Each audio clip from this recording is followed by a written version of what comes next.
From Pacifica, this is Democracy Now!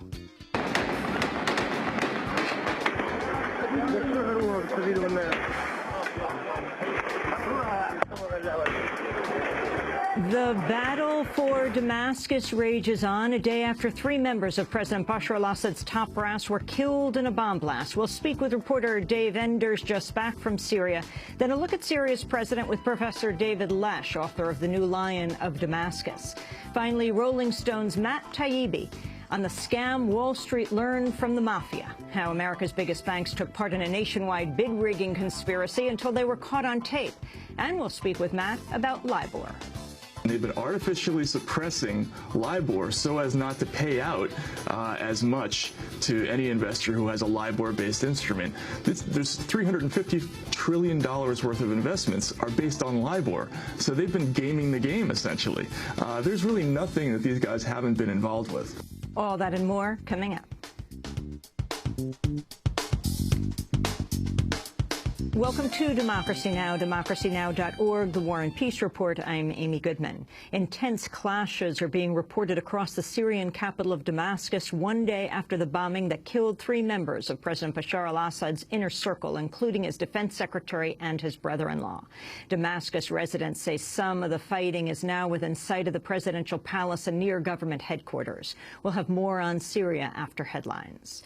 At least 5 Israeli citizens were killed in Bulgaria Wednesday when a bomb detonated on their bus. It was the latest in a number of attacks targeting Israeli tourists in foreign countries over the years. Speaking in Israel, Israeli Defense Minister Ehud Barak pointed the finger at Iran. Several hours ago, we had a terrorist attack in Burgas and Bulgaria on a Israeli tourist bus. We have several people killed and dozens of wounded people. This is clearly a terrorist attack initiated by probably Hezbollah, Hamas, Jihad, or any other group under the terror auspices of either Iran or other radical Muslim groups. Iran has denied involvement in the attack, calling Israel's charges, quote, ridiculous and sensational. An iceberg twice the size of Manhattan has broken off from one of Greenland's 2 main glaciers, the Petermann Glacier.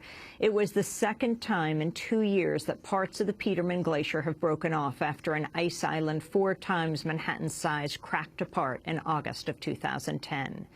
The worst U.S. drought in more than half a century has sent food prices skyrocketing as millions of acres of Midwest crops endure scorching temperatures. Soybean prices reached a record high Wednesday, and corn prices approached the record as many farmers were forced to plow up desiccated cornfields. More than 60% of the continental United States is in a state of drought, with about 1,300 counties across dozens of states now officially declared natural disaster areas. Meat and dairy prices are also expected to rise, and the drought could continue to impact food prices into next year. On Wednesday, the Obama administration called on Congress to restore expired disaster programs to help respond. Agriculture Secretary Tom Vilsack called the drought, quote, the most serious situation in about a quarter century, and said he's praying for rain. For Democracy Now!'s coverage of extreme weather and its ties to climate change, you can go to our special page on our website at democracynow.org. The banking giant Capital One has agreed to pay a fine of $210 million for deceiving customers into paying extra charges on credit cards. Under the scam, Capital One targeted the unemployed or people with poor credit and misled them to believe additional credit card services were mandatory or free. Most of the money will go toward compensating the bank's duped customers. The case marked the first enforcement action brought by the Consumer Financial Protection Bureau, established under the Obama administration in response to the financial crisis. The families of 3 citizens killed in a U.S. drone strike in Yemen last year have filed suit against the U.S. government. The lawsuit accuses Defense Secretary Leon Panetta, CIA Director David Petraeus, and 2 military commanders of unlawfully killing Muslim cleric Anwar al-Awlaki and Samir Khan in a drone strike, and then al-Awlaki's teenage son, Abdulrahman, 2 weeks later. Filing the suit on behalf of the victims' families, the American Civil Liberties Union and the Center for Constitutional Rights say the assassinations were carried out, quote, with vague legal standards, a closed executive process, and evidence never presented to the courts. In a video released in conjunction with the lawsuit's filing, Abdulrahman's grandfather, Nasr al-Awlaki, called for justice in his murder. A small boy being killed by an American drone away from his home, away from his family, and he didn't get even the best burial we could have hoped for because his body was cut into pieces. So for me and for my wife and my whole family, we were really in a very sad situation, and we are still suffering until today. So I hope that any American will look to what happened to my grandson as some injustice. Attorneys for the alleged Army whistleblower Bradley Manning are seeking a military court's permission to cite evidence showing the leak for which he's accused caused no damage to the United States. On Wednesday, Manning's attorneys said they should be allowed to present damage assessment reports that evaluated the impact of the publication of government diplomatic cables that Manning's accused of providing to WikiLeaks. Manning's attorneys recently won access to the documents after accusing prosecutors of withholding information that could help Manning's case. News reports have suggested internal government reviews have found the leak caused minimal damage, contradicting prosecutors' contention that Manning harmed national security and aided U.S. foes. A new report has found at least 110 African Americans have been killed by police, security guards, and self-appointed vigilantes in 2012. The group Malcolm X grassroots movement says African Americans were executed in extrajudicial killings at a rate of roughly 1 every 40 hours during the 6 months of the year. Nearly half the victims were unarmed, while others were alleged to have weapons that included a cane and a toy gun. Racial profiling allegedly played a key role, with nearly 40% of police accounts citing suspicious behavior or appearance or traffic violations as the reason for attempting to detain the person they killed. New York, Texas, and Florida were among the states with the highest number of killings. In Florida, where the unarmed teenager Trayvon Martin was shot to death by self-appointed neighborhood guard George Zimmerman, a dozen African Americans were killed. The report comes as George Zimmerman appeared on Fox News Wednesday night for his first nationally televised interview. Speaking to Fox News host Sean Hannity, Zimmerman said he has no regrets for killing Trayvon Martin. Is there anything you regret? Do you regret getting out of the car to follow Trayvon that night? No, sir. Do you regret that you had a gun that night? No, sir. Do you feel you wouldn't be here for this interview if you didn't have that gun? No, sir. You feel you would not be here? I feel that it was all God's plan, and for me to second guess it or judge it. Is there anything you might do differently in retrospect now that time has passed a little bit?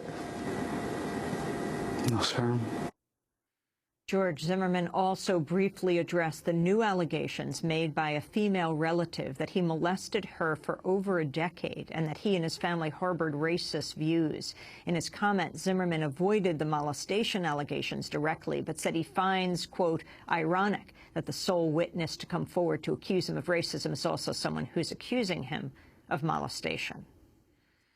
Omar Suleiman, the longtime former intelligence chief of ousted Egyptian dictator Hosni Mubarak, has died at the age of 76 while undergoing medical treatment here in the United States.